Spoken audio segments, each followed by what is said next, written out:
Bismillahirrahmanirrahim. Assalamualaikum warahmatullahi wabarakatuh. Alhamdulillahillazi arsala rasulahu bil huda wa dinil haqqi liyuzhirahu ala dini kullihi walau karihal kafirun walau karihal musyrikun walau karihal muslimun.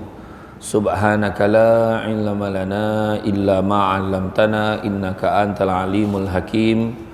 Rabbi shrah li sadri wa yassir li amri wahlul 'uqdatam min lisani yafqahu qawli. Alhamdulillah, syukur kepada Allah Subhanahu wa taala. Segala puji bagi Allah Tuhan sekalian alam. Salawat dan salam ke atas junjungan besar Nabi Muhammad sallallahu alaihi wasallam. Syukur benar-benar kan sampai kita jumpa setelah sekian lama tidak bertemu dan tidak disangka-sangka kuliah ni dapat sambutan yang hangat lagi. Alhamdulillah ya. Dan saya bila datang ke masjid ni dah lama tak nyambung kuliah kitab Mukasyafatul Qulub ya. Sampai kan ada yang tak bawa, tapi kitab Mukasyafatul Qulub sebab hari tu pun ada ramai yang tertunggak nak bawa kan, ya kan? Tapi tak apa, saya bawa yang tajuk yang senang-senang aja. Tajuk yang senang-senang, Mukasyafatul Qulub ni maksud dia penenang jiwa. InsyaAllah banyak khabar-khabar berita gembira yang dibawa oleh kitab ni. Maksudnya berita gembira untuk tenangkan jiwa kita. Anak-anak pada bulan Ramadan. Bulan Ramadan biasanya dah tenang dah jiwa sebab tak boleh makan. Kalau tidak, ada kan mikir, sekejap ni kat mana nak makan, nak singgah mana makan kan. Ataupun kan nak masak lagi pun cerita makan. Mana kenduri nak pergi makan juga kan. Jadi makan. Tapi alhamdulillah bulan Ramadan ni kita tahu ada tiga perkara yang menjadi salah satu daripada pengajaran penting dengan ibadah puasa. Tiga perkara. Yang pertama adalah untuk menginsafi nasib orang yang kurang bernasib baik berbanding kita. Tu Ramadan ni. Bayangkanlah ada orang di Rohingya boleh telefon Mufti Arab Saudi yang sedang memberikan tausiah ketika sesi soal jawab. Ada orang telefon daripada Rohingya. Dia kata, "Ya Syekh, sah tak puasa kami ni dengan tahap kami tidak bersahur dan kami tidak berbuka?" Bayangkanlah soalan tu ditanya. Dia tak sahur, dia tak berbuka. Makna apa beza puasa dengan tak puasa? Sama je. Sama-sama tak ada makanan. Dan silap-silap kita pun sama macam dia. Maksudnya kita sama macam mana? Kita sama je bulan puasa dengan tak puasa, iaitu kita tetap makan banyak walaupun puasa. Betul tak? Orang patut makin lama makin kurus, dia makin lebar pula. Apa hal? Kan? Contohlah. Jadi makna kata makan aja kan. Kan ni pagi-pagi lepas sahur dah fikir dah, abang malam ni beritahu lah, hari ni cuti, malam kan nak makan apa, dah tanya dah nak makan apa. Punyalah hebat orang Malaysia ni. Dan bayangkanlah kita tengok macam mana orang ni tak ada makanan. Dan kita yang banyak makanan ni sampai membazir. Bayangkan sudden waste management, dia boleh bagi keluarkan statistik. Setiap hari sebelum PKP dulu, setiap hari 17,800 tan makanan dibuang setiap hari. 17,800 tan makanan dibuang setiap hari. Allahu Akbar. Dan di sepanjang bulan Ramadan, cuba fahamkan, dengan tahap ramai yang tak makan ni, dalam negara kita pun ada tau sebenarnya. Negara kita pun ada. Banyak faktor. Sepanjang bulan Ramadan, 270,000 tan makanan yang dibuang itu adalah makanan yang belum diusik. Bayangkan. Kadang nak cakap apa, saya dulu pernah kerja macam, pernah tengok tak macam kat pasar raya tu nama dia Deli France, yang jual bun, jual pizza lah, kek kecil tu lah kan, muffin. Saya kerja tu lah dulu nama dia Big House. Setiap hari Bila dah kira-kira stok, bila dah habis, kita tak boleh nak buat balik, kita kena buang. Kena buang. Itu yang tu. Bayangkan kat hotel. Ini buffet Ramadan dah start balik. Satu kepala RM120. Ramai juga tu. Entah darah apa RM120 seorang. Kan? Kalau ia pun kita makan takkan banyak itu kita makan. Kan? Ambil sudah hanya membuang. Jadi tu sebab kita kata kadang-kadang tu pengajaran pertama pun kita tak ada dalam bulan Ramadan. Menginsafi orang yang kurang bernasib baik berbanding kita, tu pertama. Kedua, untuk mengawal hawa nafsu, itu pun kadang-kadang kita tak ada. Kalau macam tu lah makannya macam balas dendam buka puasa. Kau siap kau mi goreng, dia kata. Marah dengan mi goreng tu. Siap kau. Aku habis dengan kau kejap lagi, dia kata. Kan? Dekat bazar Ramadan dia marah dengan rojak Singapura, marah dengan Taufufah, marah dengan Yong Taufu, marah saja. Jadi akhirnya makan terlalu banyak. Dahlah makan banyak tapi masih tak habis. Dan akhirnya berlakulah pembaziran. Sedangkan al-mubazirin, orang yang membazir itu bersaudara dengan tahu. Tanya semua sependapat pula tu, serentak jawabnya syaitan, jawabnya kan. Tahu dia. Orang yang membazir itu bersaudara dengan syaitan, dan syaitan itu adalah makhluk yang sangat kufur kepada Tuhannya. Itu dalam surah Al-A'raf ayat yang ke-27. Dan yang ketiganya, tujuan kita berpuasa adalah untuk menyuburkan perasaan pemaaf, jujur dan bertolak ansur. Itu dia. 3 ni, cuba tengok. Bulan puasa dia jadi jujur. Bulan puasa dia tak bohong dah, dia cakap tu terang dah. Dia penat, dia tak tahan, dia ada kerja, dia lewat sikit, dia cakap tu. Jujur.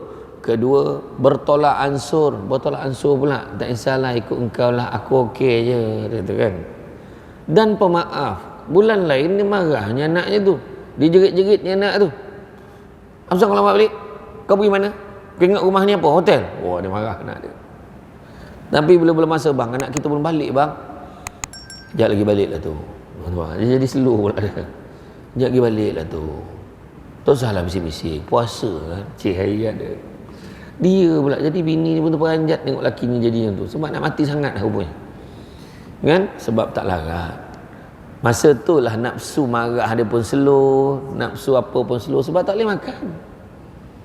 Dan begitu juga Imam Al-Ghazali bagi tahu, orang yang sentiasa membiarkan perutnya berada dalam keadaan kenyang akan dihinggapi 5 masalah.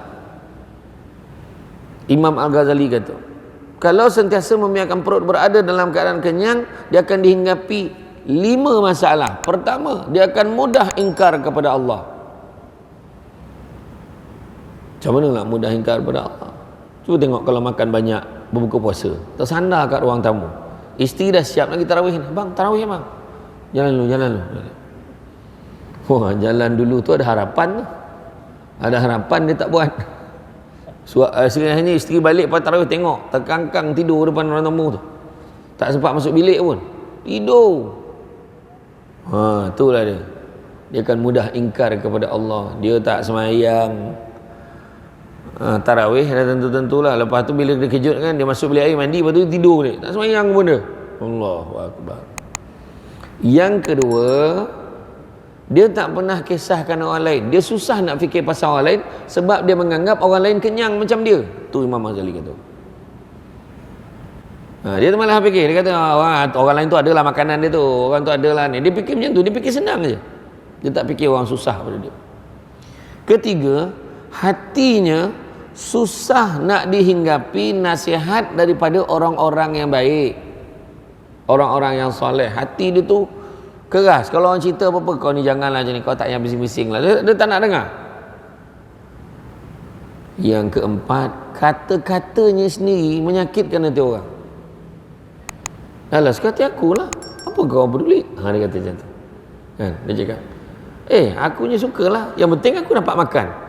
Kau dengki ke? Nampak ayat dia kan, selalu orang cakap macam tu.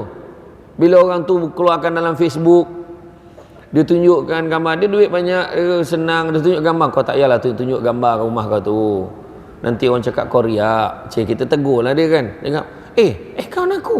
Kau sibuk kenapa? Dia tak kisah pun orang lain. Jadi orang sakit hati tak? Sakit hati dengar. Dan begitu juga yang kelima, orang sentiasa membiarkan perutnya berada dalam keadaan kenyang, kata Imam Al-Ghazali, akan mudah dihinggapi penyakit. Confirm. Lain kali kita buat weight challenge. Ni grup duha ni, sebelum turun kejap lagi kita timbang berat badan. Semua orang kita timbang. Hari ni Ramadan yang ke-9 kan? Kita timbang berat badan, 10 dah. Ya Allah, kejapnya. Ya Allah. 10 Ramadan kita timbang. Jadi besok kuliah duha yang last pada 25 Ramadan, contohlah. Kita timbang sekali lagi. Tengok siapa paling banyak turun, bukan siapa paling kurus. Siapa yang paling banyak turun? Katalah berat dia sebelum 150, dapat turun 100. Banyak dah tu. Berbanding orang yang 50 hanya dapat turun 45. 50 apa? 55 dapat turun 50, contoh 5 kilo je. Yang orang ni 10 kilo, berapa puluh kilo dapat turun? Contohlah. 120 kilo dia dapat turun 90, 30 kilo turunnya dia dapat hadiah. Tapi itu baru hadiah biasa. Grand prize kita akan timbang pada 25 Syawal. Itu hadiah paling besar sekali. Terbalik penimbang tu. Dia punya jarum tu, mengeletar-ngeletar jarum penimbang tu. Betul ke tidak berat ni? Cepatlah turun, kata penimbang tu. Dia tak tahan betul kita berdiri atas tu. Tak, tapi tahun depan kita buat ya. Kita buatlah. Tahun ni dah masuk 10 Ramadan, nimbang ni tak kira sangat. Rugi tu banyak dah turun hari tu. Dalam Ramadan ni dia mesti akan turun sikit macam mana pun. Sebab kita makan macam mana pun dia tak seimbang macam kita makan dulu. Kita makan pagi, makan tengah hari, makan kan. Tapi kalau dia jamak kan tak tahulah. Hari ni kita bawa satu topik, tajuk dia sabar dan sakit. Nak gambarkan macam mana kan kita ni dalam hati kita ni sepatutnya jangan ingkar kepada Allah Subhanahu Wa Taala.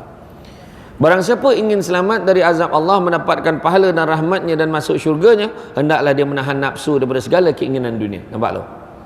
Tahan daripada segala nafsu keinginan dunia. Di samping sabar atas segala kesulitan dan musibahnya, Allah menyukai orang-orang yang sabar. Sabar memang mempunyai banyak macam. Iaitu apa? Sabar ada banyak macam, iaitu sabar melaksanakan perintah, iaitu taat. Sabar meninggalkan larangan-larangannya, dan sabar ketika mendapat bencana. Nampak? Sabar kerana taat, sabar kerana meninggalkan larangan, sabar kerana bencana. Pertama, sabar untuk taat. Bukan semua orang senang nak taat, kan? Alhamdulillah, orang sini senang sebab dia dapat masuk masjid naik eskalator sampai kat tempat ni. Ada orang tu dalam tingkat atas, tak ada lift, tak ada eskalator, merangkak naik tangga tu, menonggeng-nonggeng dah makcik tu, naik tangga, tak tahu mana nak dicapainya. Haduh dia kata. Nampak? Ni nak taat ni pasal ni nak semayang kat atas tu, dia nak apa kan? Betul tak surau-surau kampung dulu semua tingkat atas, ingat tak? Kan bila sujud berbunyi kan, berbunyi papan tu dulu. Ada yang boom jatuh terus ke bawah tu, dah reput rupanya papan tu. Dia sujud-sujud jaga-jaga bawah surau tu dah. Contoh dulu kan surau lama kan, dia kata berbunyi dah kan. Jadi untuk taat ni pun rupanya bukan senang. Macam kita naik kereta. Kita naik kereta berjalan suami isteri nak pergi mana? Nak pergi ke Kuala Lumpur. Tiba-tiba azan Allahu Akbar dekat phone kita. Bang dah masuk Zuhur lah bang. Tengok. Hanya orang yang sabar. Kita berhentilah sekejap. Solat. Tak lambat bang. Tak apa. Kejap je. Lepas tu kita pergilah. Nasib lah kalau lambat kan lambat lah. Tak apa, rezeki lah tu. Kata. Ini bang berhenti bang Zuhur bang. Nantilah dah teruk lambat kan. Maknanya dia tak sabar. Dia nak terus juga. Nampak? Sabar untuk taat perintah Allah. Yang kedua, sabar meninggalkan larangan Allah. Bukan senang. Contohnya mengumpat. Seronok kot mengumpat ni. Dia punya seronok tu macam meloncat-loncat seronok dalam hati tu. Tak boleh nak cakap lah. Macam tu lah. Engkau tahu tak? Tahu apa? Dia tak tahu tu lagi seronok cerita. Kau tak tahu? Kau dengar ni cerita. Nampak? Dan bila kita nak bersama untuk meninggalkan larangan Allah, mengumpat, bercerita tak elok pasal orang, kita cakap, kak, tak baiklah kak cerita macam tu. Kita pula kena sound, alah macam lah kau tu baik sangat. Kan nak kena. Bukan senang, betul tak? Bukan senang. Hari ni kita segan pula dengan orang-orang yang tak taat ni. Kita segan. Kita nak ajak dia pergi kuliah duha tu macam engkau pergilah. Tak apa kau pergilah. Pergi. Jadi macam kita ni nak buat salah, bukan dia. Kan kita ni nak ngajak dia sama-sama. Ni ustazah apa tu dia buat solat sunat tasbih. Jomlah kita buat. Bulan puasa memang kita rajin. Orang perempuan yang rajin buat solat sunat tasbih. Bulan puasa betul tak? Orang lelaki tasbih dah banyak. Orang perempuan yang rajin buat kan? Solat sunat tasbih ni kena buat tau. Kena buat at least sekali semua hidup kena buat.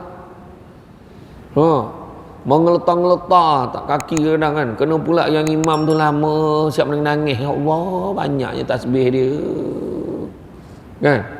Iya buat. Kita dapat buat, we manage untuk bertasbih 300 kali dalam satu solat kalau 2 rakaat lah. Betul tak? Rugi kalau kita tak buat. Kena buat. Tapi dekat Mekah, Madinah senang betul buat ya. Alhamdulillah. Sebab dekat sana kita tak fikir apa dah. Tak fikir apa. Saya pun baru baliknya. Itu saya balik 12 hari bulan. Alhamdulillah masa dekat Mekah tu ramai betul orang. Yang kadang-kadang saya pun heran, ini Mekah ke Malaysia? Oh, Malaysia je ramai. Berhenti dekat Al Jazeera tu, tempat kan R&R dia kan yang tak berapa cantik sangat tu. Dengan masjidnya tak cukup besar, bilik airnya berebut. Ambil wuduk kat bilik air kat jamban tu pula tu. Ya Allah, dia kata. 25 ke 30 bas semua orang Malaysia. Alamak. Kenapa si alamak? Ustaz. Ambil gambar Ustaz. Alah, aku kata. Ada satu makcik tu jumpa dekat Mekah ni. Ustaz, ambil gambar boleh? Makcik, bekas semalam dah ambil ke? Semalam baju lain kata. Boleh tu makcik tu. Dia ingat aku pakai baju apa tu. Dia nak dalam gambar tu semua baju lain-lain. La ilaha illallah. Kebetulan pula selalu pula tersempat dengan makcik tu. Saya ambil je lah. Kan? Ramai orang. Ya. Kenapa orang senang buat ibadah tu? Kenapa orang senang? Sebab dekat sana tak ada siapa bawa pangkat, bawa jawatan. Tak ada. Kan kita sembahyang sunat kan? Bangun sembahyang sunat. Bangun lagi sembahyang sunat. Dah habis pergi salam, bangun lagi. Kadang lantaklah niat apa? Janji sembahyang. Allahu Akbar. Betul tak? Kadang-kadang sampai satu tahap tu kita sembahyang. Janji sembahyang lah. Dekat Malaysia tak ada pula macam tu. Dia buat yang asas-asas je. Qabliyah ba'diyah dia buat. Kan? Buat qabliyah subuh. Sebab itu pun ustaz tu pesan, jangan tinggal solat sunat 2 rakaat sebelum subuh kalau nak buat rezeki. Tak tinggal. Itu je lah. Mengaji pun jangan lebih. Oh, marah ni. Banyak pula malam ni. Tak iyalah, sudahlah tu. Marah. Sebab dekat sana semua sama. Tak ada siapa membawa pangkat, tak ada siapa bawa nama, tak ada siapa bawa gaji dia. Kita bawa duit pun berapa yang kita boleh bawa aje. Bawa banyak kan takut habis. Bawa sikit kan takut tak cukup, ngam-ngam. Ya, kita kat sana macam tu lah. Pakai kain ihram. Ada orang cakap, "Hui, kain ihram dia Gucci weh. Kain ihram dia Bonia." Hui, mana ada. Kain ihram letak gambar logo travel. Ada negara-negara lain yang susah tu kain cadar je buat. Betul tak kan? Kain cadar je, punya susah je. Kan? Kita duduk hotel tu puas diingatkan oleh mutakwin. Kita kena syukur. Kita ni beribadah aja, jangan lari fokus. Orang Pakistan ada orang daripada India tu tidur tepi pasu bunga tu dekat tepi jalan tu je. Contohlah kira. Sabar untuk meninggalkan larangan Allah. Orang yang dah pergi je boleh bayangkan apa saya cakap ni, kebanyakan kita ni dah pergi. Tapi siapa nak pergi dengan Samsul Debat? Saya dah tak pergi dah, melainkan insya-Allah ada rezeki akan pergi lagi bulan 12 nanti. Siapa nak pergi dengan Samsul Debat, beritahu. Ini bukan promote, lebih kurang. Bulan 12 nanti musim sejuk. Macam mak saya, dia tak suka pergi musim sejuk, tak tahan, kadang-kadang semput, kena ambil gas kadang. Semput kan. Dia biar dia panas, jangan sejuk tu tak, pada orang-orang lama lah.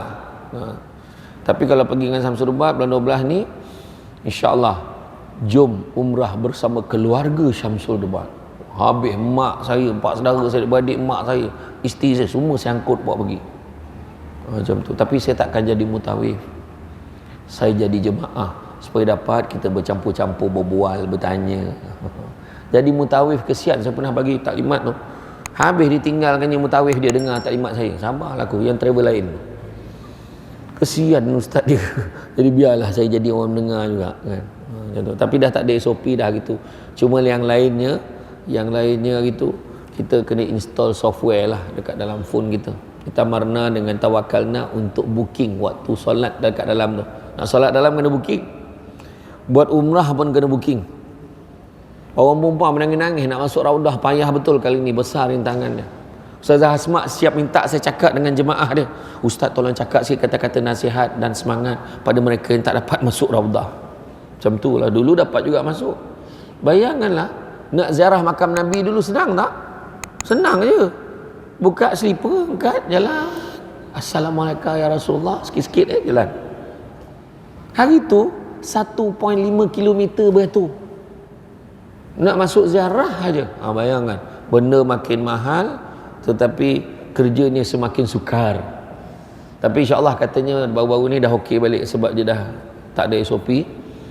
Dan memang kalau siapa nak pergi umrah, ingat Kementerian Pelancongan dah letakkan dulu, macam dulu kan 4990, sekarang dia dah letakkan harga minimum 6990, maknanya 7,000 ke atas. Kalau 7,000 tu jauh tu, 7,000 jauh. Jadi hati-hati, jangan tertipu lagi dengan cakap travel yang mengambil kesempatan. Okey, sambung. Kemudian yang ketiganya, sabar untuk meninggalkan, sabar untuk menghadapi bencana. Ingat tak tahun lepas, hujung tahun, ingat tak macam mana tiba-tiba berlaku, disangkakan banjir besar di Terengganu, Kelantan dan Pahang. Tiba-tiba Selangor menetas dulu. Siapa sangka Selangor? Kan tak pernah sangka. Kalau sangka banjir naik sampai ke betis peha, bandar KL banjir kilat, benar dengar lah. Kali ini banjir sesungguhnya, sampai ada kematian. Macam tu. Itu yang malam tahun baru tu, saya dengan sahabat 4 sekawan, geng-geng hias. Tahu geng hias? HIAS. Geng hias tu Haslin, Izhar, Abdullah Khairi, Syamsul Ubat. Hias. Geng-geng hias tu berforum malam tahun baru dekat dataran Langkawi. Tak pernah dibuat forum, kali pertama buat forum malam tahun baru tu. Tajuk dia, mana milik kita. Mana milik kita? Sudahnya hanyut kat banjir, akhirnya hancur, rosak semua. Mana milik kita? Kan? Tu sebab kena belajar sabar. Tu sebab kita tengok sahabat-sahabat kita, saudara-saudara kita yang duduk di Kelantan, kadang rumah biasa-biasa tu, dia tak ada sibuk nak memenuhkan barang kat rumah dia. Bila banjir, dia masuk dalam bot, dia boleh keluar, relax ada. Dia tak ada hal, dia selamatkan penting-penting, letak dalam bot dia, dia siapkan 2-3 bot dia, dia tambat dekat pokok tu. Jadi bila naik air tu, dia tetap barang tu dekat dalam bot. Faham tak? Dia dah biasa, dan dia siap relax di atas bumbung sokok, macam tak ada apa-apa. Mungkin tenggelam habis dah rumah ni. Ingat tak yang masa yang banjir besar, yang kat Mani Urai apa semua tu, berubah halamat imam tu, rumahnya hanyut, pergi ke simpang kampung, berubah nombor lot. Tu yang berubah nombor alamat rumah dia. Nampak tak? Tapi dia macam mana? Tak ada pun. Dia isu yang macam kereta rosak, kena overhaul, kena tukar, tiap-tiap tahun mereka alami. Sahabat seseorang duduk di Tanah Merah, memang itu dia tiap-tiap tahun dia. Kalau yang jenis memang bersedia musim banjir tu dah sampai, dia cepat-cepat dia akan cari tempat-tempat untuk letak parking dan tempat tinggi. Masa tahun yang teruk tu tak boleh nak buat apa, sebab sampai tempat tinggi tu pun tak boleh cover. Itu dia. Kalau dekat Seremban banjir, baru paras keting, paras betis, mana bantuan untuk kami no? Tu baru betis tu, dia orang sampai bumbung relax ni. Nampak tak? Itu beza dia. Orang yang dah biasa diuji, dah biasa diuji, hebat ni. Dan Kemudian barang siapa yang bersabar kerana taat, pada hari kiamat Allah akan memberikannya 300 darjat di syurga. Tengok, orang yang sabar untuk taat perintah Allah tadi dapat 300 darjat di syurga. Akan berita gembira tu kitab ni. Barang siapa yang bersabar kerana taat, Allah akan berikan 300 darjat di syurga, yang mana tiap-tiap darjat itu berjarak antara langit dan bumi. Allah, besarnya, tingginya 300 darjat. Setiap satu darjat tu jaraknya antara langit dan bumi. Bayangkan tu 300 kali. Ya Allah, besarnya darjat Allah bagi. Kemudian barang siapa yang bersabar meninggalkan larangan Allah, pada hari kiamat Allah akan memberikannya 600 darjat, dan tiap-tiap darjat antara langit ke-7 dan bumi ke-7. Allah, lagi besar. Dalam 600 tapi lagi luas. Manakala adapun orang yang sabar atas bencana dan musibah, pada hari kiamat Allah akan memberikannya 700 darjat di syurga, dan tiap-tiap darjat adalah antara arash, ya Allahu Akbar, daripada arash sampailah ke dasar bumi ni, yang paling dalam. Macam mana tu? Rupanya besar betul ganjaran Allah bagi untuk orang yang sabar, ya. Tengah beria-ia baru nak memadu kasih asmara, tiba-tiba suami jadi baik dengan kita. Abang, I love you too.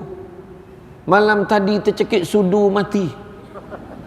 Contoh, suami selama ni tak taat, tiba-tiba dia baik dengan kita, dia tunjukkan duit. Yang ni kita pergi, ya, anak kita pun dah besar. Abang sebenarnya tak pernah cakap dengan sayang.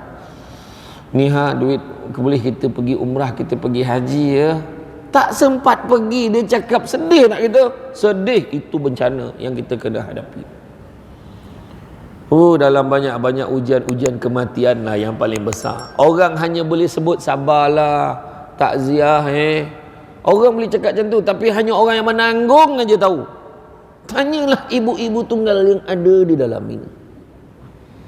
Ku tengok pun tahu, macam ada tanda I am available, macam tu, nampak tanda tu. Walaupun dah tua. Betul tak? Susah.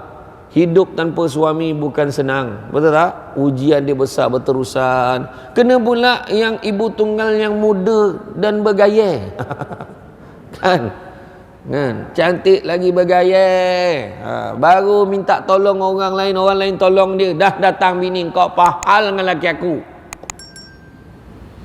Saya tak ada apa-apa, Kak. Dia tolong hantar angkatkan gas saya aja. Tak apalah, lepas ni saya golekkanlah daripada kedai sampai ke sini. Kan, nampak tak? Macam tu lah, payah betul. Ya? Itu ujian saja.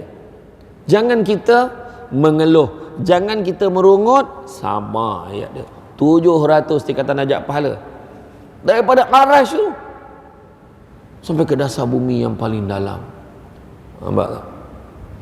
Dirawikan daripada Nabi SAW, sesungguhnya bagi dia bersabda, Allah telah berkata dalam hadis qudsi lah ni, barang siapa ditimpa bencana lalu dia memohon perlindungan daripadaku, pasti aku memberinya sebelum dia meminta.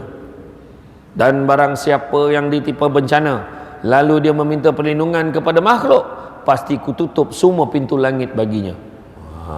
Nampak? Ini minta tolong dengan manusia, kita akan kecewa.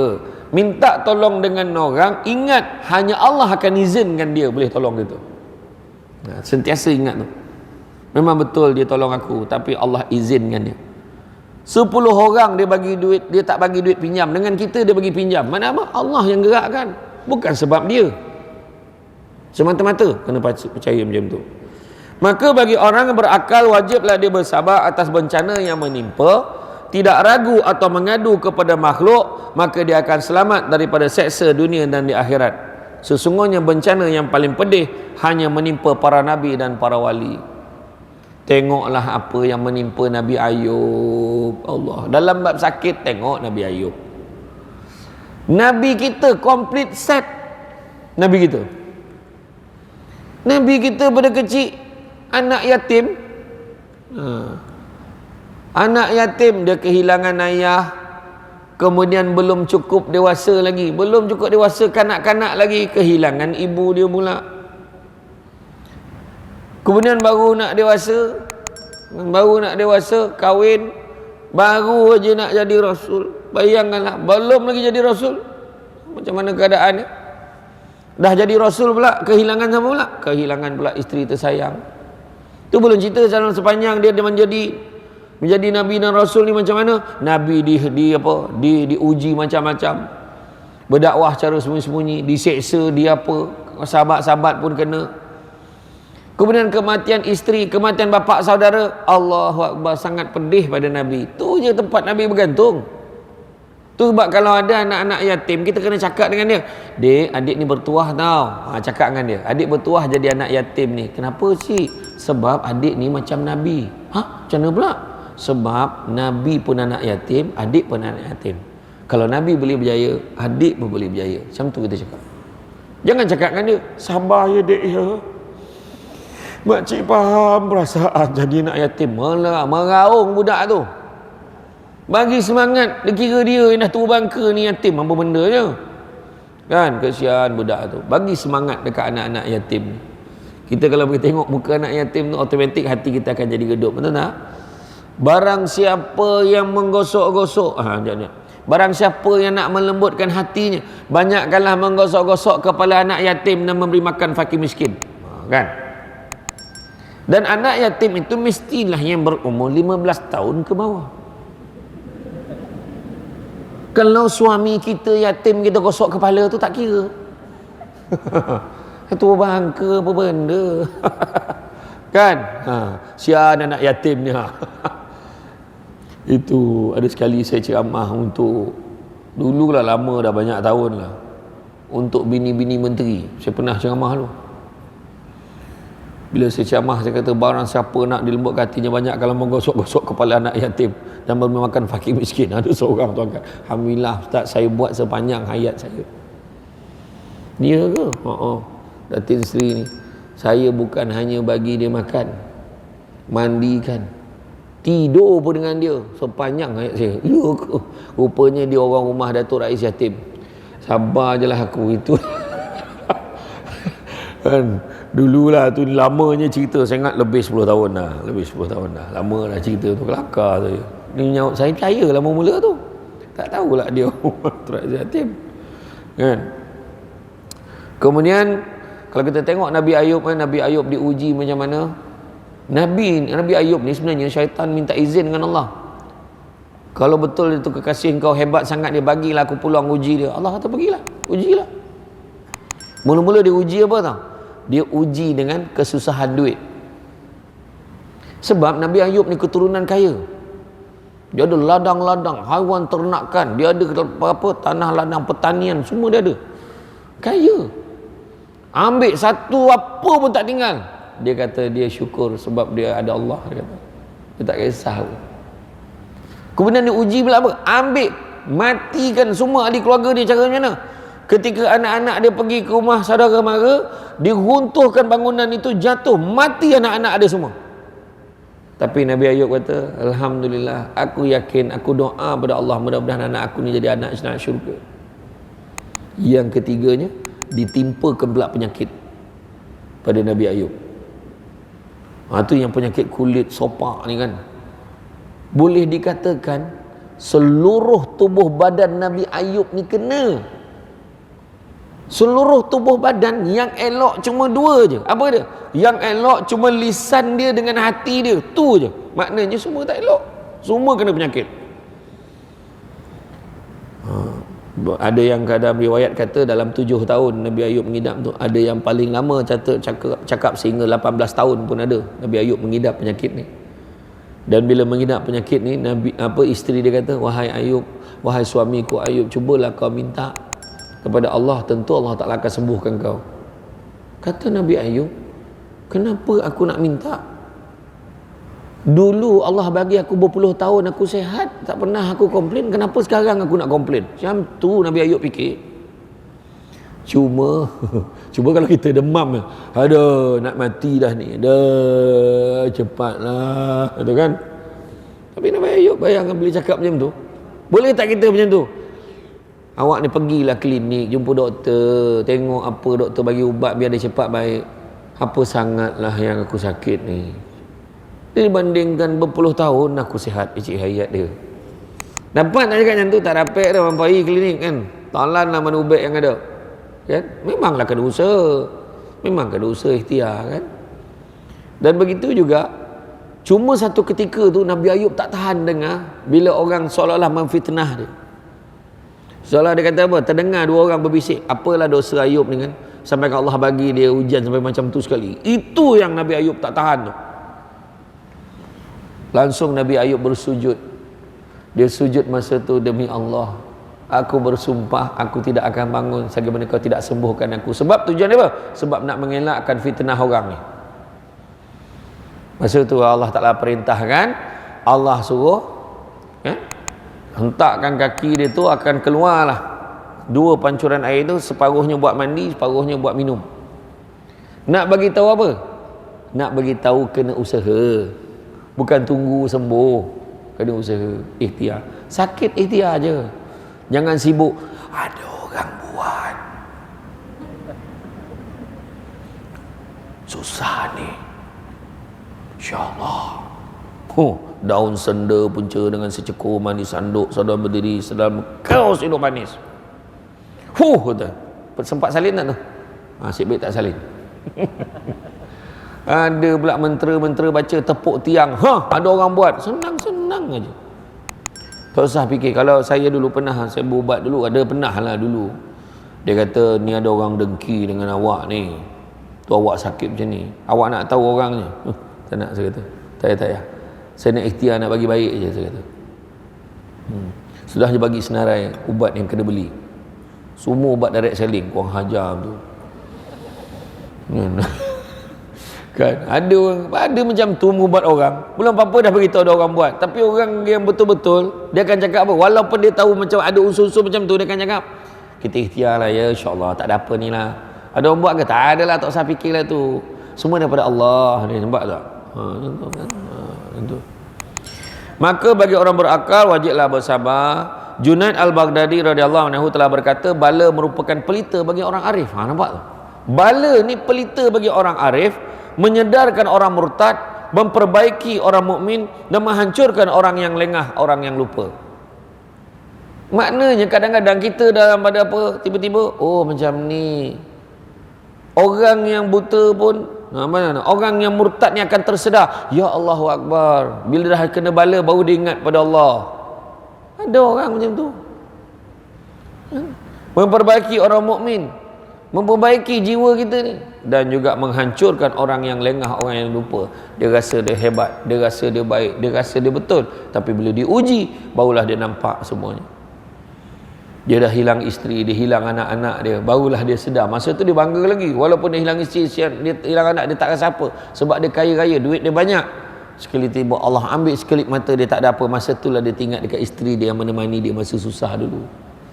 Dia teringat suasana susah dulu, boleh makan sama-sama dengan anak-anak dia.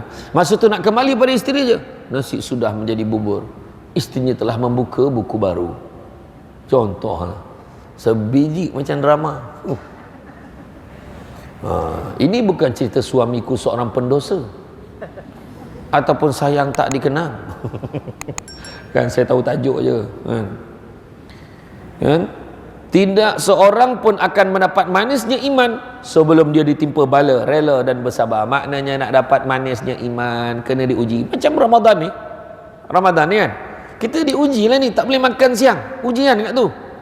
Tetapi kita akan rasa manisnya makanan waktu berbuka tu kan. Kan Allah Ta'ala dah beritahu, orang yang berpuasa akan diberikan dua kegembiraan. Kegembiraan ketika berbuka puasa dan kegembiraan ketika bertemu dengan Rabbnya. Tak ada siapa yang tak gembira berbuka, ada?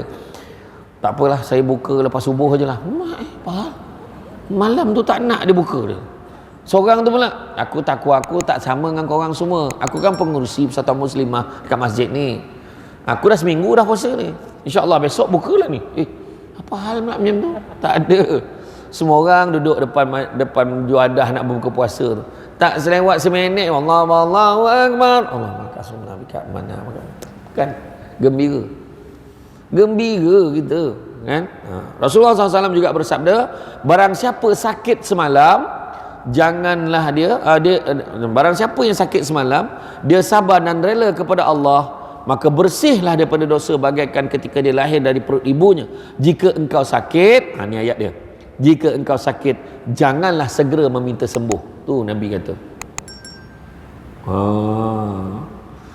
Tu sebabnya saya ada share dulu, orang yang paling apa kan sebenarnya kat Malaysia ni, orang yang sakit kanser. Saya pernah share dulu, orang yang sakit kanser, anak murid debat saya di UC Universiti Sains Islam Malaysia tu, dia buat kajian, lebih 90% orang yang meninggal akibat kanser akan meninggal pada hari atau bulan yang baik.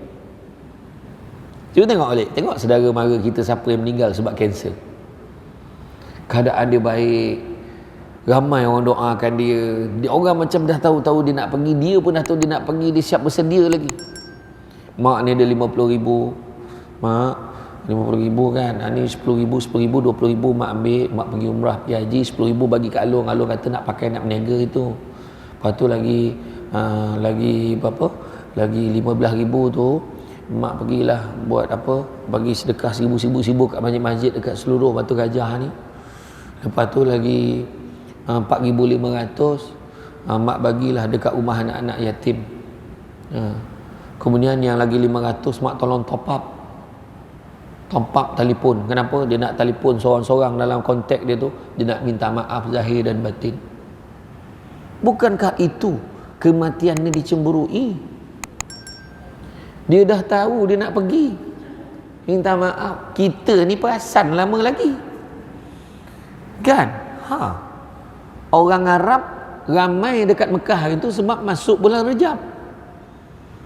Rejab, Syakban dia dah terbayang Ramadan. Kita belum Rejab dah terbayang Syawal. Lagi jauh daripada orang Arab tu. Maknanya dia punya memandang dasar pandang kehadapan. Kan? Itulah dia kita. Telah berkata Ad-Dhahhak radhiyallahu anhu, barang siapa tidak diuji antara tiap-tiap 40 hari dengan satu bala, kedukaan atau musibah, maka tidak ada kebaikan baginya di sisi Allah. Bayangkan Ad-Dhahhak ni kata macam tu. Inilah ayat, ingat tak? Inilah ayat yang saya kongsikan dengan Abang Abius. Ada tak dengar Abang Abius sebut? Masa yang rumah dia kata, Ustaz, orang lain rumah masuk lumpur, saya rumah tu masuk dalam lumpur, dia kata. Ni lumpur masuk dalam rumah dia masuk dalam lumpur. Tapi saya teringat ada satu kata-kata, barang siapa yang 40 hari tu terus tak diuji oleh Allah, maka dia jauh daripada rahmat Allah. Inilah ayat yang saya kongsi dengan dia. Dia tenang. Saya tanya, abang macam mana bang? Abang bila abang dah start nak buat balik ke? Nak buat balik rumah abang tu? Dia kata, nantilah saya kumpul-kumpul dulu, baru nak kumpul balik. Sebab untuk makluman semua, abang Abius kata, itulah rumah yang dia niatkan dia buat untuk dia berehat besok, dia menghabiskan usia dia kata. Tak sangka Allah uji macam tu. Tu sebab soalan yang mana milik kita. Tapi abang Abius memang dia sabarlah. Dia nangis bukan sebab dia menangis sebab fikir ada orang lagi susah pada dia kata. Tu dia. Daripada Muaz bin Jabal radhiyallahu anhu, dia berkata, ketika Allah menguji hamba yang mukmin dengan satu bencana, dia berkata kepada malaikat pencatat amal buruk, hapuskan catatan daripadanya, dan berkata kepada pencatat amal baik, tuliskan untuk hambaku yang lebih baik daripada apa yang dia perbuat. Nampak? Bila Allah uji, suruh padam dosa kita, tapi catatan kebaikan yang dah ada hari tu suruh tulis lagi baik lagi. Kalau ada sedekah RM50, tulis RM5,000, agaknya yang tu lah. Maknanya upgrade dia punya pahala tu. Sampai macam tu sekali. Tersebut pula dalam sebuah hadis daripada Nabi SAW, baginda bersabda, ketika seorang hamba sakit, Allah mengutus 2 malaikat kepadanya lalu berkata, lihatlah kalian apa kata hambaku.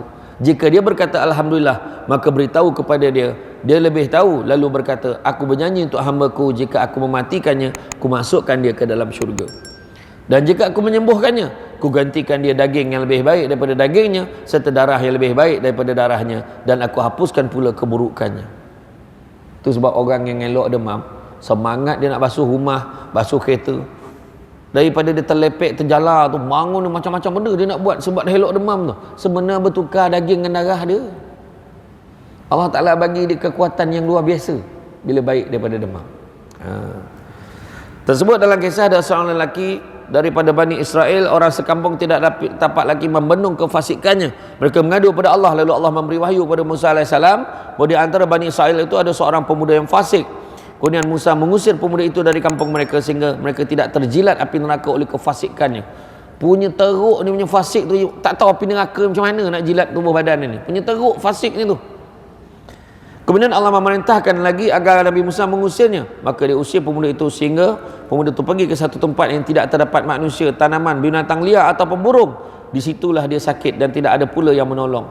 Dia jatuh ke tanah, dia meletakkan kepalanya sambil berkata, kalaulah kepalaku ini di pangku ibuku. Waktu dia terjala, dia dah sakit, dia dah terlantar dekat tanah yang gersang, yang ada cuma haiwan-haiwan, binatang-binatang liar. Dia letak kepala dia kata apa? Kalaulah kepala aku ini dipangku oleh ibuku, tentulah dia mengasihiku, tentulah dia menangis meratapiku. Kalaulah ayahku di sini, pastilah dia menolong dan merawatku. Sekiranya istriku ada di sini, tentu akan menangisi kematianku. Jika anak-anakku ada, tentulah mereka akan tersedu-sedu mengiringi jenazahku. Lalu mereka akan berdoa, ya Tuhan, ampunilah ayahku ini yang lemah, fasik, derhaka, yang terusir dari kota ke kampung dan dari kampung ke padang yang gersang, yang keluar dari dunia ke akhirat tanpa harapan satu apapun. Ya Allah, ni dia doa waktu dia sakit, waktu dia susah, dengan tahap dia fasik ni. Kat sini dia berdoa, ya Allah, Engkau telah memisahkan aku dari orang tuaku, anakku dan istriku. Namun janganlah Engkau pisahkan aku daripada rahmat-Mu. Sesungguhnya Engkau telah membakar hatiku sebab berpisah dengan neraka. Namun janganlah Engkau bakar hati ini dengan neraka-Mu kerana kemaksiatanku. Sebabkan doa pada Allah tu sebab penting kan, husnul khatimah tu. Bila last kita nak meninggal tu dapat sebut Allah pun cukup baik. La ilaha illallah, kita siap mengajar ni. Mengajar yang last, ya Allah, la ilaha illallah. Kita ajar. Asyhadu an la ilaha illallah wa asyhadu anna Muhammadar Rasulullah. Kita bisik, kita pun nak menangis sama dah. Mengajar sebab kita nak dia nak selamatkan ni. Macam ni lah dia sempat minta dengan Allah. Kemudian bila dia dah doa macam tu, kemudian Allah mengutus bidadari menjelma menyerupai ibunya, dan bidadari lain menjelma menjadi istrinya. Begitu juga ghilman, iaitu anak-anak syurga, menjelma sebagai anak-anaknya, serta mengutus malaikat seolah-olah menjadi bapanya. Mereka duduk di sisinya dan meratapi. Lalu lelaki itu berkata, sesungguhnya ini ibu bapa, istriku, anak-anakku telah hadir di sisimu. Maka legalah hatinya sehingga pulang ke rahmatullah dengan suci dan terampun dosanya. Kemudian Allah memberi wahyu kepada Nabi Musa, pergilah ke satu padang di sebuah tempat di sana. Di situ telah mati seorang wali. Maka hadir dan uruslah dia. Dia suruh Nabi Musa, wahai Nabi Musa, halau dia ni tadi. Nabi Musa dah tak tahu dia pergi mana. Allah suruh, wahai Musa, kau pergi dekat tanah gersang tu, ada seorang lelaki tu, ada seorang wali telah mati kat sana. Kau pergi uruskan dia. Nabi Musa pun pergilah.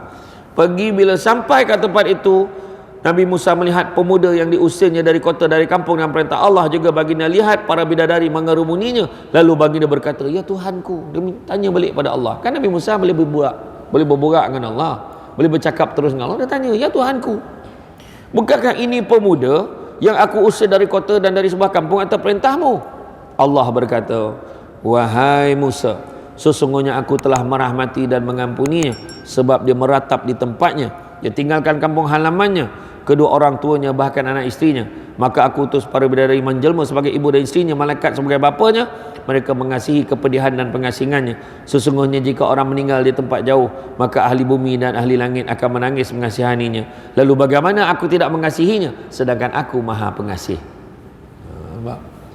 Dia meninggal dunia dengan tempat tak ada siapa, tak ada orang, mati seorang-seorang. Kadang-kadang kita sedih, rupa-rupanya ada tu. Saya kata doa macam tu lah. Kalau ada lagi keluarga kita yang meninggal sendirian, sebenarnya kita percaya dan yakin dia diiringi bila mana dia meninggal dalam keadaan yang baik. Jika seseorang menghadapi sakaratul maut di permusafiran, Allah akan berkata, wahai malaikatku, ini adalah orang asing sedang bermusafir. Dia meninggalkan anak isteri dan orang tuanya. Jika dia mati, tiadalah yang menangis dan meratapinya. Kemudian Allah menjadikan seorang malaikat menyerupai bapanya, seorang lagi menyerupai ibunya, seorang lagi menyerupai anaknya, dan seorang lagi menyerupai keluarganya. Mereka masuk dan membukakan matanya sehingga dia melihat orang tua dan keluarganya. Senanglah hatinya sehingga dia menghembuskan nafas terakhir dan dengan tenang dan bahagia. Kemudian ketika jenazahnya diusung, mereka menghantarkan ke kubur dan mereka mendoakan sampai hari kiamat. Dalam surah Asy-Syura ayat 19, Allah Maha halus penyantun kepada hamba-hambanya. Ibnu Atha berkata, akan terbukti keteguhan dan kebohongan seorang hamba sewaktu berlakunya bencana mahupun kemakmuran. Kat situ nak tengok bohong tak bohongnya seorang hamba. Bila ada bencana dengan ada kesenangan. Barang siapa bersyukur di saat makmur tapi mengeluh bila ditimpa bencana, jelas dia orang yang dusta.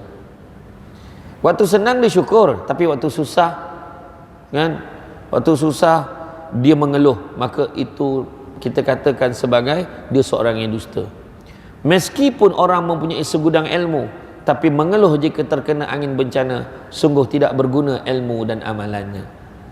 Allah telah berfirman dalam hadis qudsi, barang siapa tidak rela dengan keputusanku, dengar ni, kita bila kita mengeluh, bila kita mempertikaikan, samalah macam kita mempersoalkan apa yang Allah dah tentukan untuk kita. Jadi dalam hadis qudsi ni Allah bagi tahu, barang siapa tidak rela dengan keputusanku dan tidak syukur pula dengan pemberianku, maka hendaklah dia mencari Tuhan selain aku. Nampak? Maknanya apa? Allah tak nak pada kita dah. Wahab bin Munabbah bercerita, ada seorang Nabi telah menyembah kepada Allah selama 50 tahun. Fahamkan cerita ni betul-betul. Seorang Nabi telah menyembah Allah selama 50 tahun, tidak disebutkan nama Nabi ini siapa. Kemudian dia mendapat wahyu dari Allah mengatakan, aku telah mengampunimu. Allah beritahu dia, aku mengampunimu. Dia bertanya, mengapa engkau mengampuniku sedangkan aku tidak pernah berdosa? Wah, dia cakap macam tu dengan Allah. Jadi tak disebutkan Nabi ni, kan? Kemudian Allah memerintahkan sebagai pengajaran, Allah memerintahkan sebatang pohon menimpanya sehingga dia kesakitan dan tidak tidur semalam suntuk. Pokok tu menghempap kakinya, berdenyut-denyut, nyut tak payah tidur sampai pagi. Macam tu lah agaknya. Orang Negeri Sembilan sebut tu mengoning-ngoning, bongkak, bodonyut. Orang Negeri Sembilan juga kan. Jadi kemudian dia mengadukan perihalnya kepada Allah. Ya Allah, sakitnya ya Allah, agaknya macam tu lah, ya Allah sakitnya, kan. Maka pohon itu berkata, sesungguhnya Allah berkata kepadamu bahawa ibadah kamu 50 tahun itu belum cukup untuk menebus keluhan itu. Cuba tanya diri kita, berapa kali mengeluh sehari? Cuba cakap, lambatnya penceramah ni, tu mengeluh tu. Lambatnya makanan, nampak tak kan? Aduh, hai mana pula perginya selipar aku. Jangan mengeluh, senyum, cari. Ada ni, kalau tak ada, tak apalah, jalan kaki, kaki ayam je lah. Buat macam mana, tak ada rezeki. Nampak tak? Kita ni memang mengeluh. Bayangkan ibadah 50 tahun seorang Nabi ni tak dapat menebus satu keluhan dia kepada Allah. Jadi itulah dia, tuan-tuan sekalian. Ni berita baik lah ni, berita baik. Dalam bab ni berita baik. Lepas ni kan kita akan sambung bab 4, melatih diri menahan nafsu dan syahwat. Kalau boleh lagi saya sambung terus ni, tak adalah. Kan kita sambung nanti di lain kesempatan, ya. Jadi kitab Muka Syafatul Qulub daripada Imam Al-Ghazali. Berapa ramai yang dah ada kitab ni cuma tak bawa? Berapa ramai yang dah ada? Yang itu kita post-it besar-besar. Tak ada tak apa, siapa ketua kat sini? Nanti bagi nama Kak Ustaz Azim lah, bagi Kak Azim, bagi Kak Ustaz Azim tu, bagi nama dekat dia, nanti saya bagi terus buku ni. Muka Syafatul Qulub ni. Saya dekat KL yang kena ambil dekat Wisma Yakin, nanti saya akan tanya dia berapa harga dia. Jadi makna kata, satu lagi kan tadi pasal pemusafiran tadi, siapa orang musafir tu minta didoakan kita. Macam contoh kalau adalah saudara mara kita pada jauh datang buka puasa kat rumah kita, so kau lah baca doa, kau musafir, doa kau kata. Macam saya dengan Ustaz Aslin apa semua, bila kita orang jumpa kan, macam saya daripada jumpa pergi utara, suruh dia ni paling jauh ni, biar baca doa. Saya kena baca doa kalau saya jumpa empat-empat tu. Bila saya datang pada jauh kan, dia baca, dia ni afdal, suruh dia baca. Macam hari ni siapa nak doa, tulis nak doa apa. Satu doa RM50. Tak adalah gurau aja, tak ada. Kan? Tapi betul, siapa yang musafir tu minta dia doa sebab Allah Taala memang jagalah. Ya. Jadi tuan-tuan dan puan-puan yang dirahmati Allah sekalian, terima kasih banyak kerana sudi hadir pada hari ini. Bak kata orang cantik dipandang rumah penghulu, kayu tu ukir dari papan, alang-alang menuntut ilmu, sebutir pasir jadikan intan, kembangkan lagi. Sepandai-pandai tupai melompat, akhirnya jatuh ke tanah jua.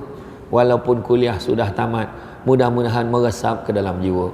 Macam sebat ni dah lama tak datang pantun dia, kan?